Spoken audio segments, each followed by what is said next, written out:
안녕하세요. 성공예감 이대호입니다.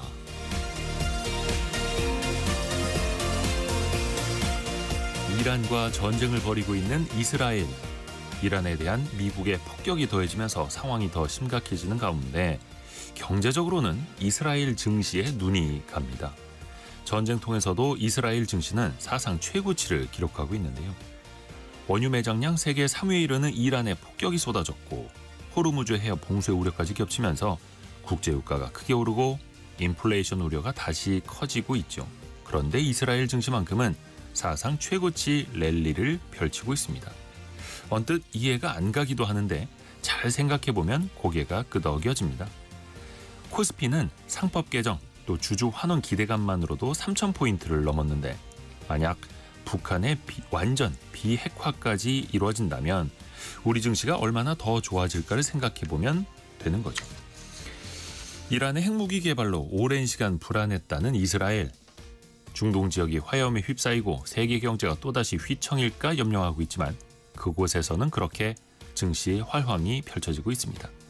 지정학적, 정치 외교적인 문제뿐만 아니라 국제 경제도 참 이렇게 어렵고 비정합니다. 성공예감 이대호입니다. 시작합니다.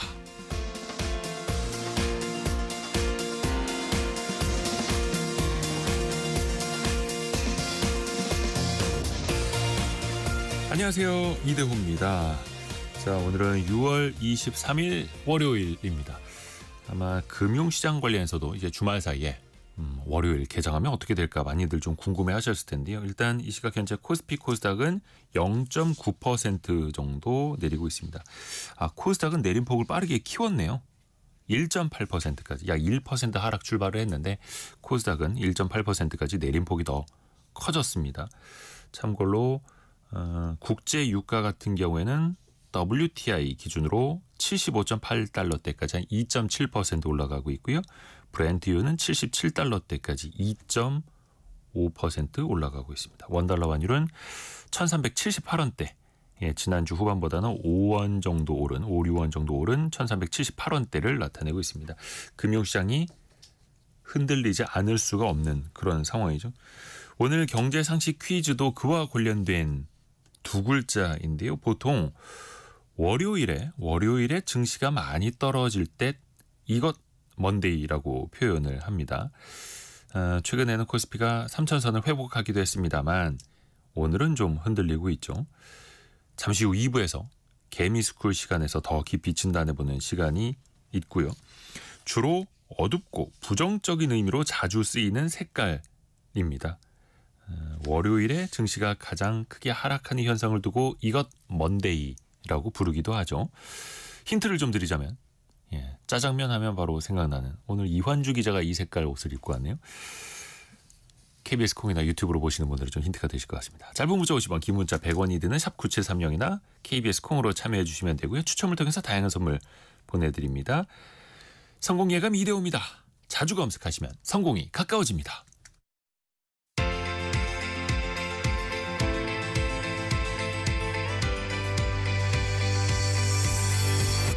KBS 1라디오 성공예감 이대호입니다.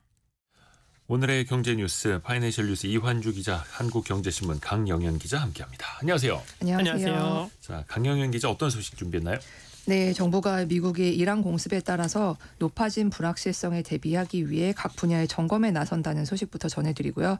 다음으로 국정기획위원회가 그 기획재정부 국토부 보고를 받았는데요. 네. 부동산 공급에 있어서 근본적인 대책 그리고 소득세 체제 개편안 등이 논의가 됐다고 했는데 어떤 내용인지 살펴보겠습니다. 네, 그리고 이환주 기자는요? 예, 이재명 대통령이 북대서양조약기구 나토 참석에 불참한다는 소식과요. 한미 관세 협상 관련 내용 함께 준비했고요. 또 통신사들이 경쟁적으로 보조금 지원에 나섰다는 이야기까지 준비했습니다. 네, 자 강영현 기자가 준비한 소식부터 중동 사태. 네. 우리 정부도 뭔가 좀 대응을 해야죠. 네, 일단 기획재정부는 미국의 이란 핵시설 공습으로 인해서 중동 사태가 새로운 국면을 맞이했고 또 향후 이란의 대응에 따라서 불확실성이 매우 높은 상태라고 평가를 하고 있습니다. 지난 13일에 이스라엘이 이란을 공습한 이후로 지금까지 국제 유가는 10% 이상 상승하고 국내외 금융시장도 이제 변동성이 다소 확대된 모습을 보이고 있었는데요.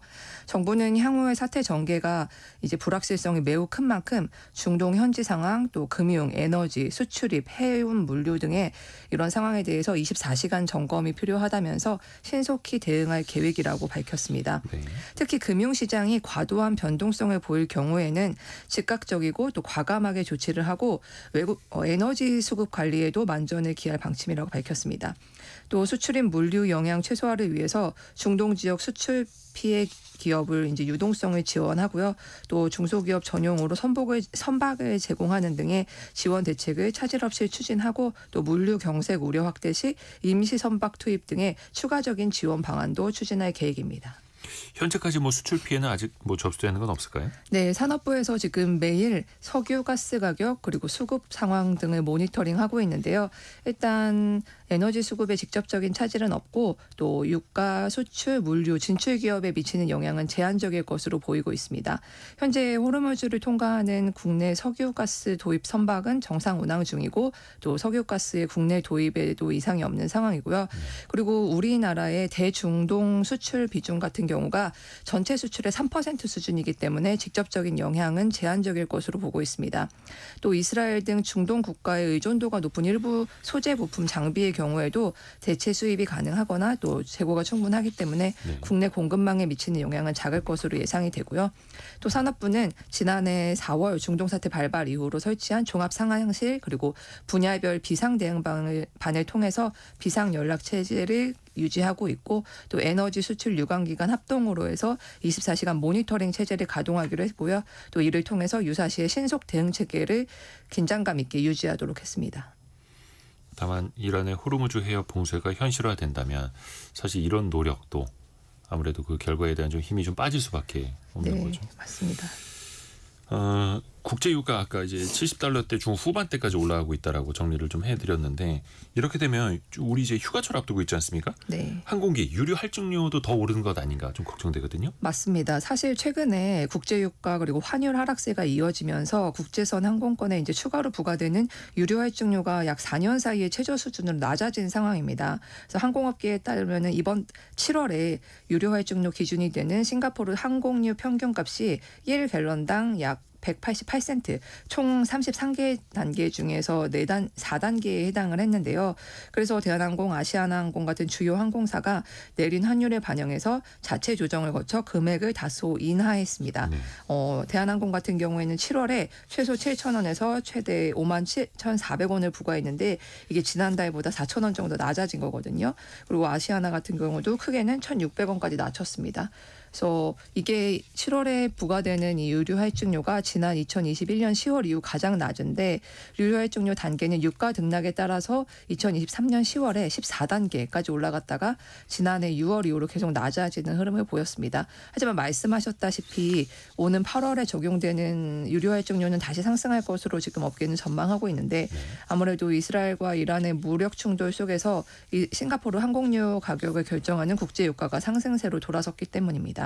또 이란이 보복 차원에서 이란의 그 세계 주요 원유 수송로이자 병목 지점인 호르무즈 해협 종쇄를 추진한다는 소식이 나오면서 이제 유가가 급등을 했고 그래서 지금 서부 텍사스산 원유는 3% 이상 오른 배럴당 76달러 선 그리고 글로벌 국 벤치마크죠. 브렌트유도 3% 이상 오른 그 79달러 선 그 브렌트유 같은 경우는 한때 배럴당 81달러까지 오르기도 했고요. 그래서 또 이와 별개로 또 조금 전에 한국전력이 올해 3분기 전기 요금을 또 동결했다라는 소식까지 전해드리는데요. 아무래도 지금 유가 상승이라든지 물가 상승에 대한 우려로 한국전력이 한 번 더 동결을 한 것으로 보입니다.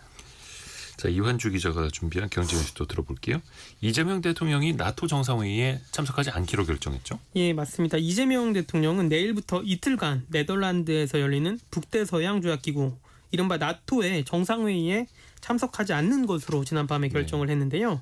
이 나토는 군사동맹입니다. 미국, 영국, 프랑스, 독일, 터키 등 북대서양에 위치한 유럽과 북미 국가 32개국이 회원국이고요. 하지만 2022년에 러시아가 우크라이나를 침공한 뒤부터는 한국, 일본, 호주, 뉴질랜드 등 인접한 인도태평양 4국을 추가로 초청해 왔는데 이번에 네. 안 가기로 결정을 한 거고요. 앞서 G7 회의에서 트럼프 대통령이 조기 귀국하면서 이재명 대통령과 트럼프 대통령의 양자 회담이 성사되지 못했는데요.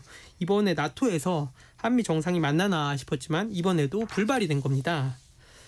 이 대통령이 나토의 불참을 결정한 이유는 크게 두 가지로 해석이 됩니다. 먼저 미국이 이란의 핵시설 3곳을 공격하면서 국제 정세가 혼란스러워졌기 때문인데요. 이란이 보복을 예고한 가운데 나토에서 한미 정상이 만나면 미국은 어떤 식으로든 우리에게 미국 편에 서서 이란을 압박하라고 요구할 확률이 높습니다. 이에 대한 전략 마련이 되지 않은 상황에서 굳이 참가할 필요 없다라는 판단을 한 것으로 보이고요. 또 두 번째로는 막상 트럼프 대통령의 일정도 확실치 않다라는 점인데요. 파이낸셜 타임스 같은 현지 언론에 따르면 미국의 이란 공격으로 나토 정상회의도 2시간 30분 비교적 짧은 실무회의로 축소될 예정이고요. 심지어 트럼프 대통령이 오지 않을 확률도 거론이 되고 있습니다. 각종 외교적 불확실성이 이렇게 많은 상황에서 이재명 대통령의 출국이 국내 정세에도 불안을 초래할 수 있는 만큼 나토 불참이 최선은 아닐지라도 최악을 피할 수 있다라고 판단을 한 것으로 보입니다. 그리고 또 하나 우리한테 당면한 과제 중에 하나 관세 협의 있지 않습니까? 7월 초까지만 하더라도 지금 한 2주 정도밖에 안 남았어요. 3호 관세 유예되는 그 기간이. 일단 통상 실무자들이 미국으로 떠났다고요? 예, 맞습니다. 여한구 산업통상자원부 통상교섭본부장이 어제 미국 워싱턴으로 출국하는 비행기에 몸을 실었습니다. 네. 여 본부장은 그 출국장에서 새 정부 출범 후에 양국의 통상수장이 만나는 것은 처음이라면서 국익 중심의 실용주의에 방점을 둘 것이라고 말했는데요. 이 관세 협상 타결 시점의 경우 당초에는 7월을 예상을 했는데 네. 미국의 이란 공격으로 7월보다는 늦춰질 수 있다라는 점도 언급을 했습니다. 여 본부장은 오늘부터 27일까지 미국 무역대표부 대표, 하워드 러트닉 상무부 장관 등과 면담을 통해서 관세에 대해서 협의를 진행할 예정입니다. 혹시나 방위비 분담 문제, 방위비 분담액을 더 키워라 이런 이야기가 또 한번 테이블에 올라오지 않을까? 이것도 참 부담되는 지점 아닙니까? 예, 맞습니다. 그 트럼프 대통령 같은 경우에는 일기 시절에도 한국에 꾸준히 주한 미군의 방위비 분담금을 올려달라라고 요구를 해왔습니다. 네. 특히 최근 미국 국방부 대변인이 한국에 국내 총생산의 약 5% 수준으로 방위비 분담금을 올려달라고 제안한 상황입니다. 이 지난해 기준으로 살펴보면 한국 GDP의 약 2.8% 수준인 66조 원의 국방비를 지출을 했는데요. 이보다 약 2배가량 올려달라는 겁니다. 이 미국의 요구대로 5%까지 방위비가 올라갈 경우 굉장히 큰 부담이 되는데요. 일례로 이번에 추경 규모가 약 30조 원인데 이 추경을 2번 할 수 있는 금액을 추가로 올려달라고 미국이 요구하고 있는 겁니다. 또 다음 달 8일이면 미국이 한국에 부과하기로 한 상호관세 유예 기간이 끝나기 때문에 그 전에 관세 협상에 대한 추가 협의나 결론도 나야 하는 상황인데요. 이 미국 측에서 이 방위비 문제와 관세를 묶어서 투트랙으로 한국을 압박할 수 있다라는 전망도 나옵니다. 이에 대한 대비책도 분명히 우리 정부가 세우고 있겠죠. 나중에 또 이어지는 소식도 더 들어보고요. 강영현 기자가 준비한 두 번째 소식. 이재명 정부 5년간의 국정 밑그림을 그리는 위원회가 있죠. 국정기획위원회인데 부동산 가격에 대한 입장을 처음으로 밝혔어요. 네, 국정기획위원회가 최근에 수도권 부동산 가격 급등과 관련해서 일시적인 상황에 따라서 바로 대책은 내는 거 바람직하지 않다라고 밝혔습니다. 국토교통부를 담당하는 이춘석 경제 2분과 과장이 기자 간담회에서 밝힌 건데요. 이 부동산 가격 상승에 대해서 근본적인 대책을 강구하도록 노력하겠다라고 했습니다. 또 부동산은 굉장히 중요하고 민감한 문제라서 단편적으로 보고를 받고 정책을 수립할 수 있는 건 아니다라고 하면서 종합적으로 안이 마련되면 한꺼번에 말씀드리는 것이 좋지 않겠나라는 생각이다라고 했습니다. 네. 국정에는 이제 국토부 업무보고 당시에 국토부 담당자들한테 부동산 가격을 잡겠다고 수도권 주위에 신도시를 만들거나 뭐 이런 대책은 안 만들었으면 좋겠다라고 부탁의 말씀을 드렸다라고도 했는데요.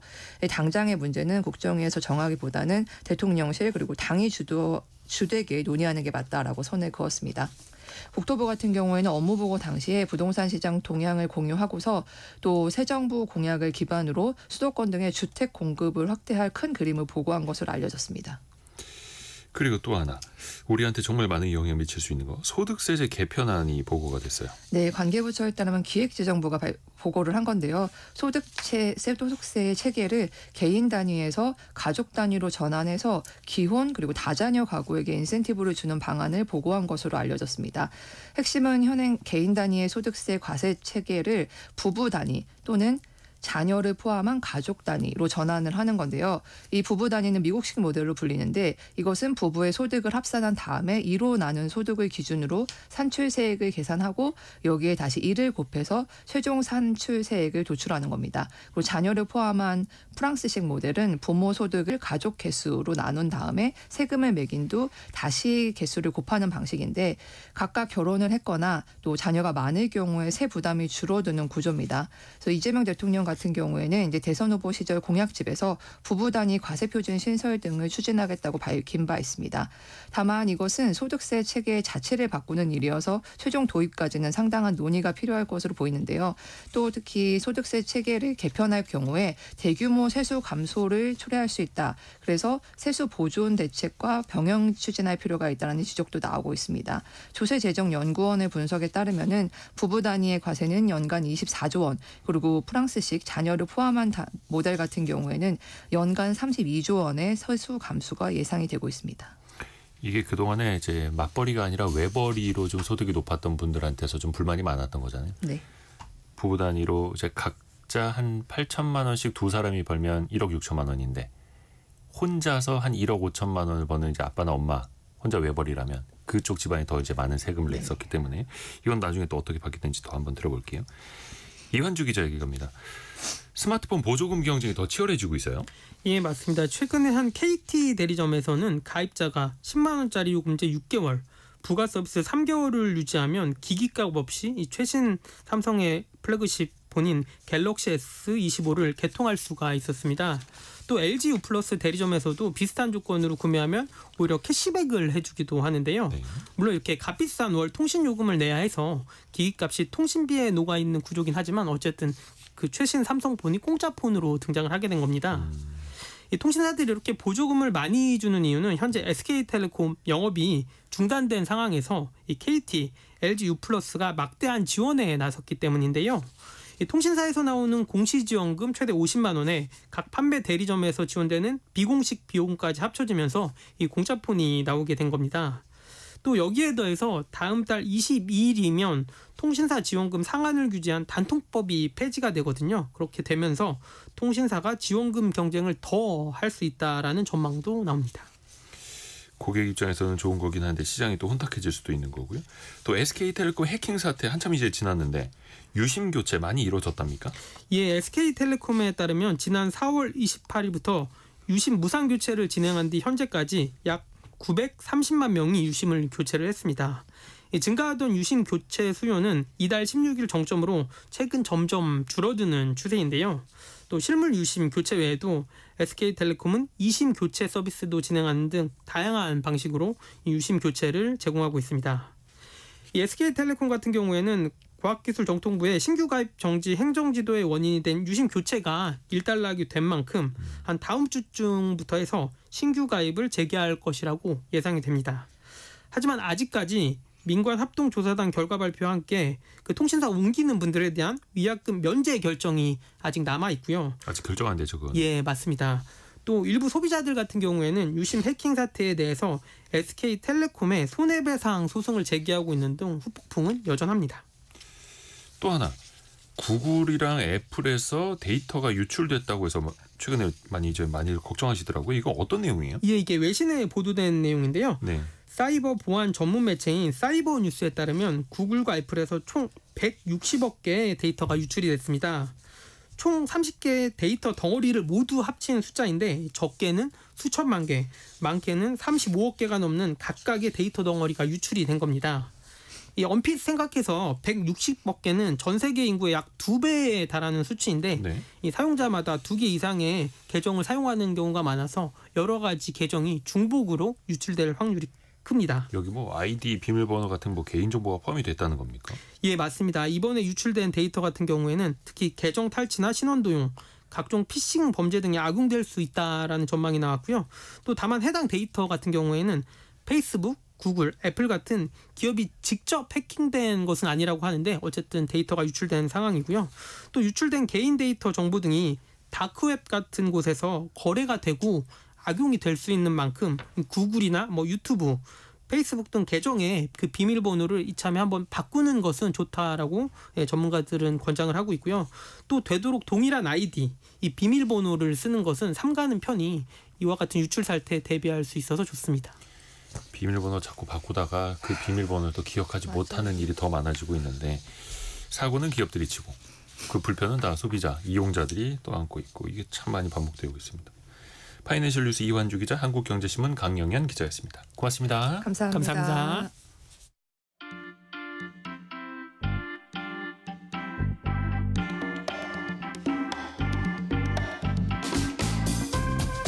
지금 여러분께서는 KBS 일라디오 성공예감 이대호입니다를 듣고 계십니다.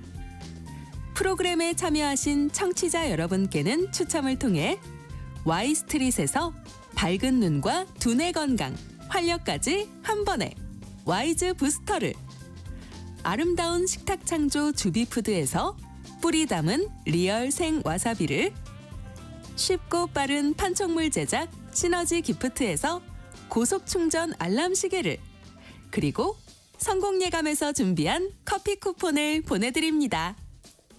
당첨자는 성공예감 이대호입니다 홈페이지에서 확인하세요.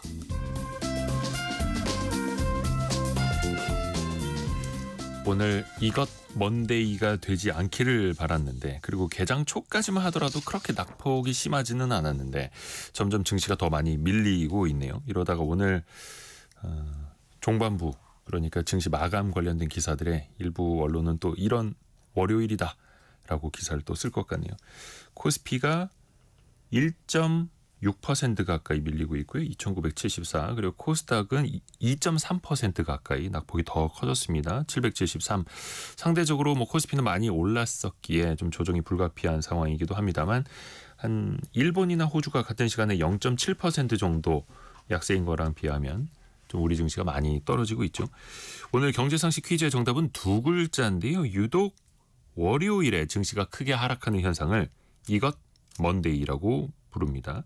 뭐 주말 사이에 쌓였던 뉴스가 한꺼번에 시장에 반영되기도 하고요. 또 프로그램 매매, 자동화된 거래가 복합적으로 작용하면서 월요일 증시가 크게 하락하는 현상을 두고 이것 먼데이 이렇게 부르게 되죠.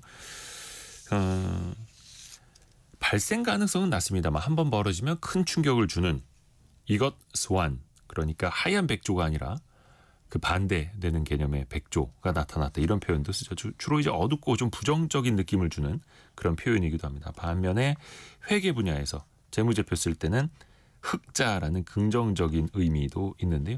많은 분들이 그 두 글자 맞춰주고 계시고요. 2717님, 나도 위아래 이 색을 입고 있네요 라고 보내주셨어요. 생각해보니까 저도 이 색깔 옷을 입고 있네요. 예, 저는 주로 이렇게 많이 입습니다. 9827님, 이 먼데이 오늘이 아니길요 라고 아까 보내주셨는데, 그때만 하더라도 증시가 이렇게 많이 빠지진 않았었는데 시간이 갈수록 좀 더 밀리고 있습니다. 고석건님께서 요즘에는 최고급에 쓰이는 색으로 더 많이 쓰입니다. 맞네요. 그러네요. 요즘에는 그 골드 등급보다 이 등급을 더 높이 쳐주는 것도 있죠. 신용카드 같은 경우에도 그렇고, 음식점도 이거 말할 뻔했다. 이 색깔로 굳이 그 브랜드를 또 구분하기도 합니다. 6624님, 증시는 레드가 최고로 좋습니다. 이렇게 보내주셨네요. 빨간불을 켜야 하는데 오늘은 좀 시퍼렇게 멍들고 있네요. 자, 이것 먼데이에 들어갈 그 두 글자 영어로 된 색깔을 보내주시면 됩니다. 짧은 문자 50원, 긴 문자 100원이 드는 샵 9730이나 KBS 콩으로 보내주시면 됩니다.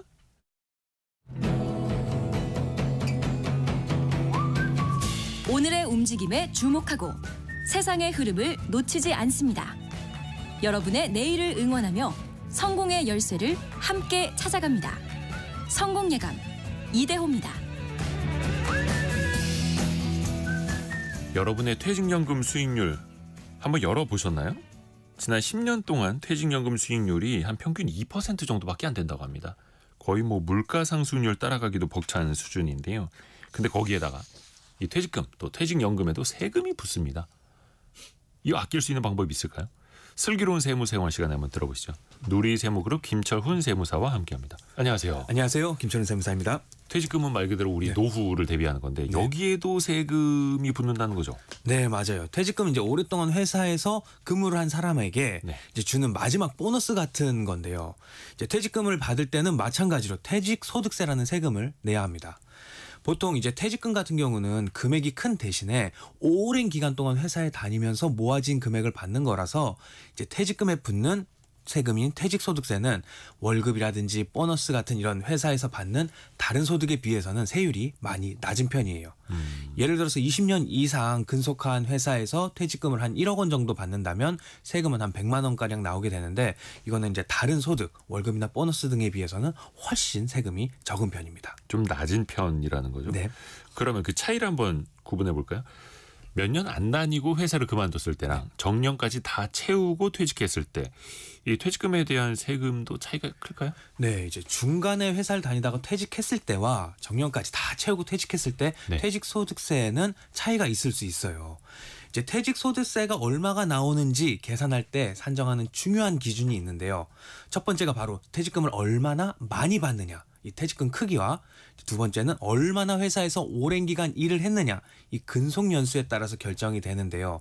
뭐 첫 번째인 퇴직금을 많이 받으면 많이 받을수록 세금이 늘어나는 거는 당연합니다. 네. 그런데 이제 같은 금액의 퇴직금을 받는다 하더라도 회사에서 얼마나 오랫동안 일했느냐 이 근무 기간인 근속 연수가 짧으면은요 세금을 훨씬 더 많이 내게 됩니다. 예를 들어서 뭐 퇴직금이 3억 원이라고 가정을 해봤을 때 회사에 다닌 기간이 한 30년인 퇴직자 같은 경우라고 한다면 퇴직소득세로 1,085만 원만 납부하면 되지만 이제 회사에 다닌 기간이 짧은 5년인 퇴직자는 6,392만 원이나 납부해야 되는 약 세금으로 6배 정도 차이가 나게 됩니다. 그러니까 단기간에 큰 돈을 퇴직금으로 풀리게 되었느냐 아니면 오랫동안 다니면서 차곡차곡 모아왔느냐. 네, 맞습니다. 거기에 따른 좀 혜택이 달라지는 거예요. 네. 또 요즘에 많은 분들이 집 산다고 퇴직금 그 중간 정산하시는 분들이 있거든요. 네. 퇴직금 중간 정산을 해버리면 이때는 세금이 어떻게 될까요? 네, 이렇게 퇴직금을 미리 중간에 빼나가는 거를 이제 퇴직금 중간 정산이라고 하는데 예전에는요 이 퇴직금을 중간 근로자가 돈이 필요할 때 미리 당겨서 받을 수가 있었습니다. 그래서 정작 이제 진짜로 퇴직을 할 때는 받을 퇴직금이 없게 돼서 노후 준비 하나도 안 돼 있고. 맞습니다. 많이 위험하게 되었기 때문에 이제 퇴직금이라는 게요 회사를 그만 다니고 이제 노후를 위해서 받아야 되는 노후를 안정되게 보내기 위한 돈인데 중간 정산으로 다 가져가니 진짜로 퇴직하고 나선 받을 퇴직금이 없어서 노후가 불안해진 걸 대비하기 위해서 이제부터는 법으로 개정을 해서 퇴직금을 중간에 받아가기 위해서는요 일정한 사유가 있어야만 퇴직금을 중간에 이제 받아갈 수가 있게 개정을 했습니다. 그 사유를 뭐 살펴보면요 크게 5가지가 있는데요. 첫 번째가 이제 주택이 없는 근로자가 본인 명의로 집을 산다든가 아니면 두 번째로 주거 목적으로 살기 위해서 전세금 또는 보증금을 부담할 때는 근로자는 이제 퇴직금 중간 정산을 요구를 할 수가 있습니다. 또 세 번째로 근로자나 아니면 그 사람의 배우자 또 그들과 생계를 같이 하는 부양가족이 뭐 질병이나 부상으로 6개월 이상 동안 요양을 해야 되는 상황에서도 중간 정산을 할 수가 있고요. 네 번째로 이제 임금 피크제가 도입이 돼서 내 급여가 이제 줄어들게 보인다든지 마지막 5번째로 과거 5년 이내에 파산 선고를 받는다든가 아니면 개인 회생 절차 개시 결정을 받아서 이제 돈이 필요할 때는 퇴직금 일부를 미리 당겨받을 수 있게 되었습니다. 그러니까 그 상황에 따라서 퇴직금을 땡겨받을 수 있다는 건데 그러면 세금을 또 얼마 내야 됩니까? 네, 이렇게 중간에 받게 되면요 아무래도 세금을 더 많이 내야 되는데요. 미리 중간 정산해서 받은 다음에 나중에 실제로 퇴직할 때는요 그 퇴직금을 받게 되면 세금적으로 불리해질 수가 있습니다. 이거는요 퇴직소득세는 근무한 기간에 길수록 세금이 엄청나게 줄어드는 구조인데요. 그 근무 기간을 줄여주는 형태가 될 수가 있어요. 중간 정산을 받아가게 되면요. 예를 들어서 홍길동 씨라는 분이 2001년도에 회사에 입사했어요. 그래서 2025년인 지금까지 25년 동안 근무를 해서 직장에서 퇴직금을 받게 되면 회사에서 일한 근속기간이라는 건 25년을 인정을 받아서 세금을 엄청나게 줄일 수가 있습니다. 그런데 만약에 홍길동 씨가 2021년도쯤 한 5년 전쯤에 주택을 구입하기 위해서 퇴직금을 중간 정산해갔다라고 가정을 하면은요.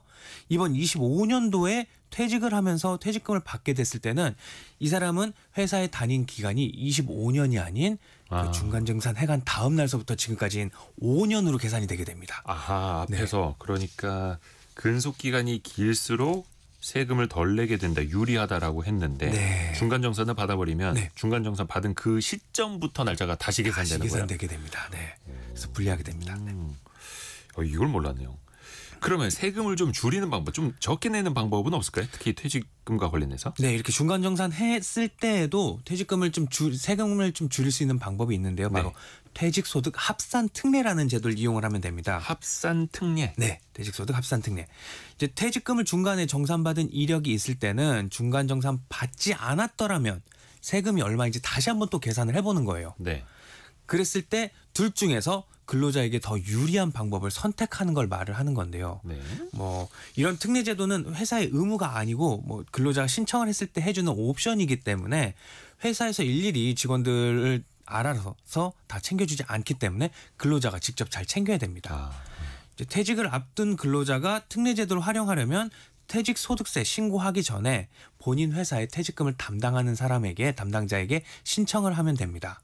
그때에도 마찬가지로 근로자는 회사에서 과거에 본인이 중간 정산을 할 때 받았던 퇴직 소득 원천징수 영수증을 가지고 있어야 하고요.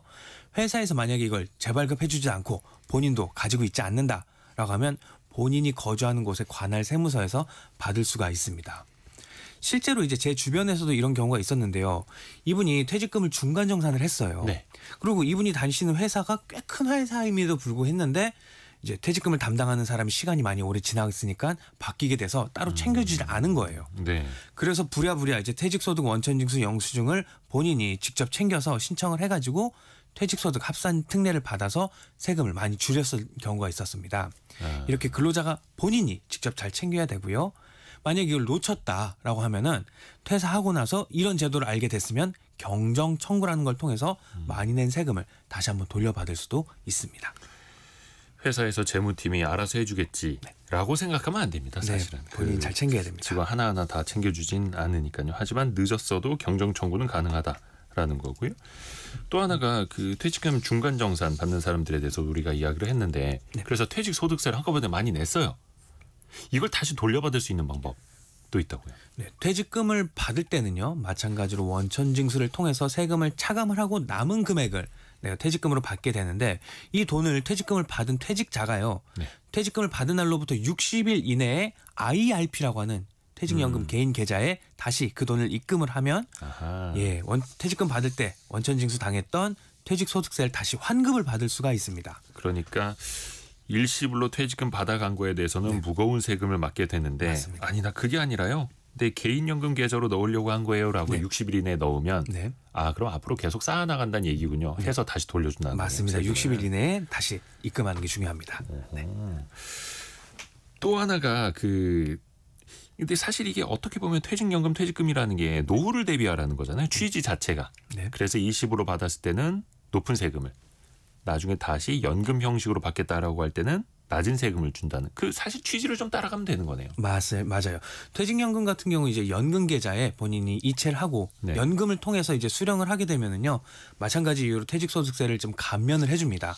한 30-40% 정도 감면을 해주는데요. 또 이 연금 계좌에 이체한 퇴직급여는 이제 55세 이후에 연금으로 수령을 할 수 있기 때문에 퇴직을 하고서 국민연금을 받을 때까지 이 소득이 공백이 생기는 부분을 메우는데 큰 도움이 됩니다. 또 세금적으로도 절세를 해줄 수가 있는데요. 연금으로 받기 시작한 지 10년까지는 내가 일시에 받아서 내야 할 세금의 한 30%만 내면 되고요. 연금을 받기 시작한 지 11년 차 됐을 때부터는 이제 남은 기간 동안은 40% 세금을 할인된 세율을 적용을 해줍니다.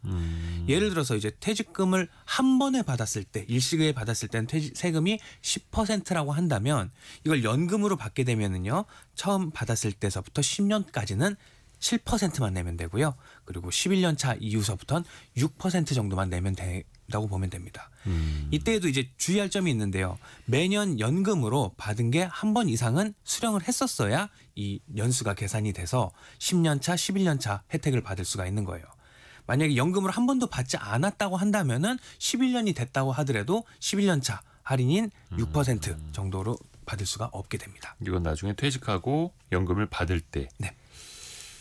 또 하나가 그 아까 IRP 개인형 퇴직연금 계좌 이야기도 잠깐 했는데 여기에다가 뭐 ETF 포함해서 채권도 담을 수 있고 여러 가지 투자를 할 수 있잖아요. 그럼 또 그 투자에는 수익이 붙을 수 있단 말입니다. 네.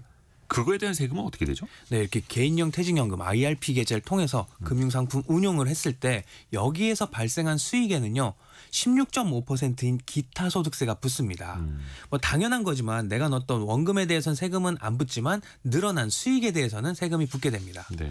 또 이 세금은 IRP 계좌를 잘 굴려서 수익이 났을 때 그 수익이 난 그때 세금을 내는 게 아니라요. 그 이익을 IRP 계좌에서 꺼낸다거나 아니면 계좌를 해지할 때 발생을 하게 됩니다.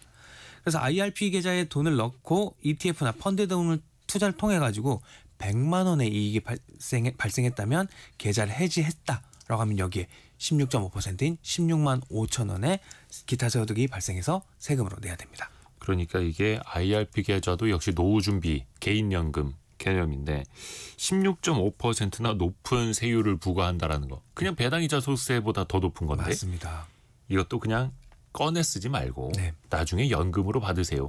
그때는 더 낮아집니다. 네. 이런 취지인 거죠. 맞습니다. 퇴직연금이라고 무조건 다 세금이 또 낮은 거는 근데 아니라면서요. 네, 잘 챙겨봐야 될 게 있는데요. 다른 소득과 합쳐져서 과세되는지를 확인을 해봐야 됩니다. 네. 기본적으로 퇴직금 자체를 연금으로 받는다고 하면은 금액이 아무리 커도 뭐 다른 소득이랑 합쳐서 세금을 더 내는 일은 따로 없어요. 이런 걸 여기에서 끝낸다라고 해서 분리과세라고 하는데 그런데 이제 IRP 계좌에 넣어놓고 이걸 주식이나 펀드를 통해서 돈이 불어났을 때는 조금 다르게 됩니다. 이 돈으로 해서 받는 연금이요. 1년에 1,500만 원을 넘어가게 되면 그때는 이제 다른 소득들과 같이 합쳐져서 세금을 더 낼 수가 있어요. 이걸 종합과세라고 하는데요. 납부할 때 이제 혜택 받았던 돈도 마찬가지로 종합과세가 될 수 있으니까 주의해야 되고요. 예를 들어서 이미 월급이나 사업소득 같은 게 충분히 있는 사람이 이 연금계좌 IRP 계좌 통해서 받게 되면은 이제 연금까지도 추가로 종합소득세 과세가 될 수 있으니까는 세금이 많이 나올 수 있습니다. 혹시 또 이 가입자가 조심해야 될 점도 있을까요? 네, 가입자가 직접 나는 그냥 16.5% 세율로 따로 계산해 주세요라고 신청을 하게 되면은요. 네. 세금을 깔끔하게 고정해서 낼 수가 있어요. 이렇게 하면은 이제 조금 전 말씀드렸던 세금이 확 늘어나는 걸 피할 수가 있습니다. 또 한 가지 팁을 드리자면은 네. 연금이 1,500만 원보다도 적은 경우라고 하고 다른 소득도 거의 없다라고 하면은요. 이 사람은 원래 세금을 별로 안 내는 사람이기 때문에 네네네. 반대로 이번에는 나는 종합과세를 해주세요라고 해서 신청할 수가 있어요. 이렇게 하면 예전에 연금 받았을 때 미리 떼었던 세금까지도 다시 돌려받을 수 있습니다. 요약을 하자면은 이제 연금을 받을 때 이 돈이 어디에서 나왔는지 그리고 돈은 얼마를 받는지에 따라서 세금이 달라지고요. 또 내가 신청하는 방법에 따라서 세금을 줄인다거나 아니면 오히려 돌려받을 수도 있습니다. 또 연금을 받으시는 입장에서 매월 연금으로 받다가 나중에 한꺼번에 목돈이 필요해서 그냥 연금을 한 번에 다 땡겨서 받을 수도 있잖아요. 네. 그럴 경우에 또 세금이 달라집니까? 네, 정말 많이 들어오는 질문인데요. 퇴직금을 이제 연금으로 해서 조금씩 받아오다가 네. 갑자기 목돈이 필요한 거예요. 그래서 목돈으로 해서 한꺼번에 받게 되면 세금을 많이 낼 수 있으니까 주의해야 됩니다. 쉽게 비유를 해가지고요. 퇴직금을 이제 연금 계좌에 넣어두고 연금으로 받는 건 엄마나 아빠한테 용돈을 한꺼번에 받지 않고 매주 정해진 날에 조금씩 받는 거랑 비슷한데요. 이렇게 나눠서 받으면 우리 아들이 뭐 용돈을 계획적으로 잘 쓰네 하면서 부모님이 용돈에서 떼이는 뭐 수수료, 세금 같은 걸 할인해 주는 것과 같습니다. 네. 하지만 이제 연금으로 받던 중에 갑자기 큰 돈이 필요해서 연금 계좌에 있는 돈을 한꺼번에 많이 빼면 연금을 빼내갈 수 있는 수령 한도를 초과했다라고 해서 초과 인출 또는 연금의 수령이라고 합니다. 이때는 불이익을 줘요. 줬던 할인을 도로 뺏어가는 것과 같습니다. 줬던 할인을 다시 뺏어간다라는 개념. 예를 좀 들어주세요. 네, 대표적으로는 이제 세금 할인을 못 받는다든가 아니면 세율을 더 높게 적용될 수가 있는데 예를 들어 볼게요. 홍길동 씨가 퇴직금으로 2억 원을 받은 다음에 네. 이제 원래 이 돈에 대한 퇴직금에 대한 퇴직소득세가 2천만 원, 10%라고 가정을 해볼게요. 근데 만약에 착하게 계획대로 연금으로 받는다고 하면 처음 10년 동안은 홍길동 씨는 매년 2천만 원의 10%가 아닌 7%인 140만 원만 세금으로 냈을 거예요. 네. 그래서 10년 동안 총 냈던 세금을 따져보면 한 1,400만 원이어서 이 경우 600만 원이나 세금을 덜 낼 수가 있게 되는 겁니다. 그런데 홍길동 씨가 이제 연금으로 받다가 갑자기 목돈이 필요해서 남은 연금을 한꺼번에 빼가는 거예요. 이때는 더 이상 이제 세금 할인인 30% 감면, 40% 감면 혜택을 받지 못하게 돼요. 특히 이제 퇴직금, 원금 외에 연금에서 이제 불어나게 된 운용 수익 같은 게 있다고 하면은 네. 연금으로 이걸 받았을 때는 세율이 낮은 3.3%, 5.5% 정도만 냈었을 텐데 연금 수령 한도를 초과해서 한꺼번에 많이 빼냈다고 해서 조금 전 말씀드렸던 16.5%인 기타 소득세 큰 세율을 물고 뽑아야 될 수도 있습니다. 핵심은요, 이제 퇴직금을 연금으로 조금씩 나눠서 받는 거는 정부가 네. 잘했다라고 해가지고 세금을 깎아주는 혜택인데 중간에 계획을 바꿔가지고 한꺼번에 많이 빼버리면 이러한 혜택들이 사라진다거나 아니면 줄어들어서 결과적으로 세금을 더 많이 내게 될 수도 있기 때문에 주의해야 된다는 겁니다. 특히 퇴직금, 퇴직연금, 개인연금도 마찬가지고 이거 중간에 해지하시려는 분들은 16.5%라는 그 숫자 하나, 그리고 당초 취지에 맞게 연금으로 받는 게 가장 유리하다라는 거 맞습니다. 꼭 기억하셔야겠습니다. 김철훈 세무사였습니다. 고맙습니다. 감사합니다. 라디오 정보센터 다녀옵니다. 이재명 대통령이 이번 주 열리는 북대서양조약기구 나토 정상회의에 참석하지 않기로 했습니다. 대통령실은 여러 국내 현안과 중동 사태로 인한 불확실성 등을 고려했다고 설명했습니다.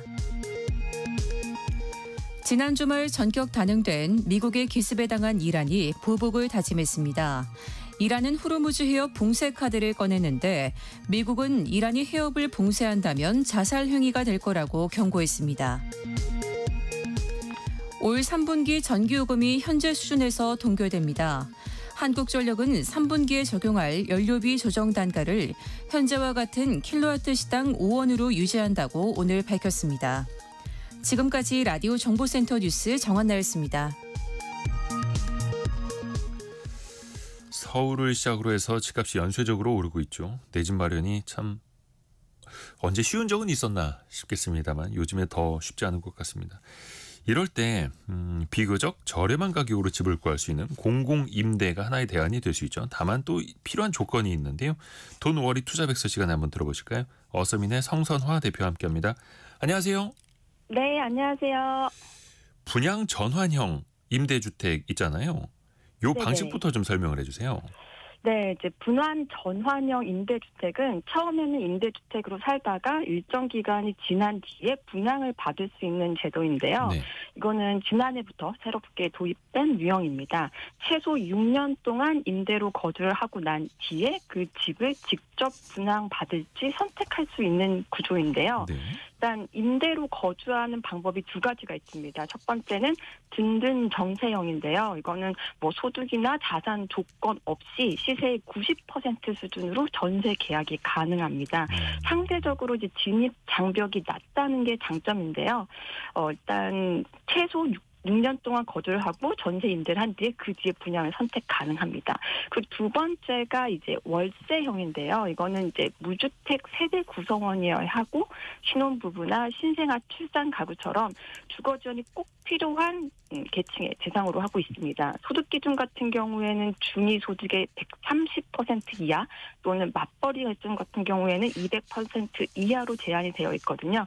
그러니까 전세 또는 월세로 살다가 6년 뒤에 임대를 전환할지 말지를 결정하는 구조라고 볼 수가 있습니다.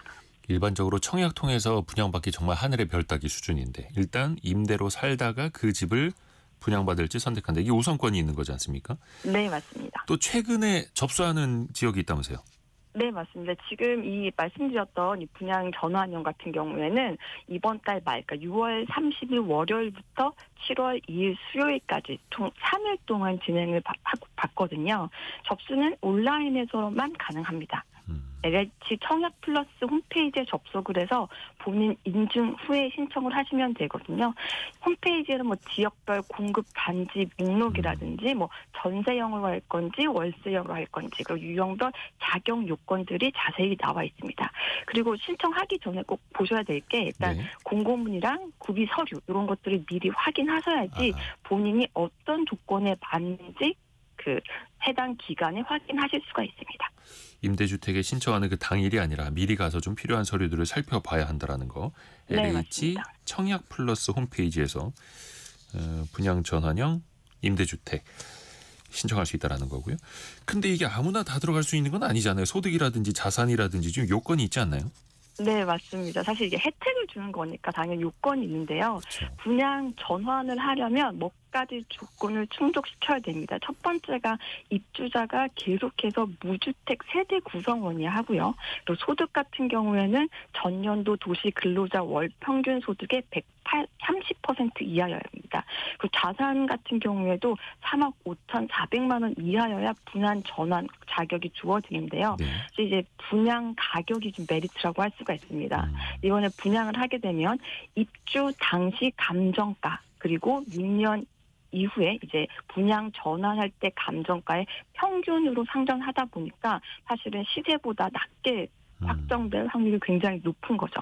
만약에 근데 내가 지금 현재 뭐 보증금을 내고 들어갔다, 전세형으로 들어갔다라고 하면 기존에 납부한 전세 보증금을 분양가에서 차감하게 됩니다. 네. 그래서 딱 봤는데 나는 여기 살아봤더니 별로 좋지 않았다. 그럴 경우에는 사실 분양을 원치 않을 수도 있거든요. 네네. 이때는 뭐 그냥 거부를 할 수도 있습니다. 근데 내가 이걸 분양받기가 싫다라고 하면 그냥 임대로 쭉 거주하실 수도 있는데요. 전세형 같은 경우에는 최대 8년, 월세형 같은 경우에 최대 14년까지 그냥 임대로 거주하실 수도 있습니다. 그 분양 전환되는 6년 후의 가격을 생각해 보면 주변 시세보다 확실히 싸다라는 거고. 네. 하반기 어떻게 좀 주목받는 공공 분야 어디에 어떤 게 있을까요? 네, 사실 하반기에도 공공 분야에 굉장히 많이 집중이 되어 있는데요. 일단 이제 공공 임대주택 새로 나올 예정인 거를 보면 LH가 한국토지주택공사에서는 올해 하반기에 임대주택 5,100채를 신규로 공급할 계획이고요. 수도권 같은 경우에 서울시에서 하는 거죠. 서울주택도시공사 SH공사에서는 올해 하반기에 16,000여 세대 공공임대주택이 계획돼 있으니까 서울 지역에 무주택이신 분들이라면 뭐 소득 요건, 가구 유형 이런 것들을 따져보고 신청 여부를 검토하실 필요가 있습니다. 이게 영구 임대도 있고 국민 임대, 행복주택, 공공 임대 다 다릅니다. 이게 좀 어렵긴 하거든요. 구분을 짓는 게. 네, 우선은 사실... 영구 임대, 뭐 영구적으로 임대해서 살 수 있다라는 것 같은데 이건 누가 지원할 수 있는 거예요? 네, 영구 임대주택은요 말 그대로 안정적으로 거주를 할 수 있는 집입니다. 네. 뭐 기초생활수급 대상자라든지 차상위 계층처럼 경제적으로 어려운 분들을 위한 임대주택인데요. 그래서 임대료가 굉장히 저렴합니다. 시세의 30% 수준이고요. 그러니까 시세보다 훨씬 더 저렴하게 살 수 있는 게 큰 장점입니다. 그리고 말 그대로 영구 임대라고 했는데 최대 50년까지 거주를 할 수가 있습니다. 그러니까 한 번 입주하면 오래 사실 수 있습니다. 근데 단점이라고 하면 집이 조금 작다는 건데요. 전용 기준으로 했을 때 40제곱미터 이하. 그러니까 약간은 이제 10평대 정도가 되는 거죠. 무주택 세대인 동시에 소득이나 자산 기준이 일정 수준 이하라면 신청을 할 수가 있다라고 볼 수가 있습니다. 국민 임대주택은 어떻게 다른 거예요? 네, 사실 영구. 국민 약간 헷갈릴 수가 있는데요. 네. 이제 국민 임대주택은요. 영구 임대보다는 조금 넓고 조건도 조금 완화된 공공 임대주택이라고 할 수가 있습니다. 그러니까 지원 대상은 무주택이면서 가구 소득이 전년도 도시 근로자 월 평균 소득의 70% 이하인 분들이고요. 집 크기는 조금 더 커집니다. 네. 전용 면적이 60제곱미터 이하. 그러니까 요건 이제 20평대도 포함이 되는 거죠. 그러니까 방 2개 정도 거실이 있는 그런 구조의 아파트라고 볼 수가 있습니다. 임대 기간이 조금 줄어드는데요. 최대 30년까지 장기 임대가 가능하기 때문에 이게 아이가 좀 있다라든지 그 정도의 거주지가 필요한 분들한테는 굉장히 안정적인 대안이 될 수가 있고, 임대료는 시세보다 훨씬 더 저렴하기 때문에 매달 부담도 적고 초기 보증금도 일반 전세보다 낮습니다. 그래서 목돈 마련이 어려운 서민들한테는 실질적인 도움이 된다라고 볼 수 있습니다.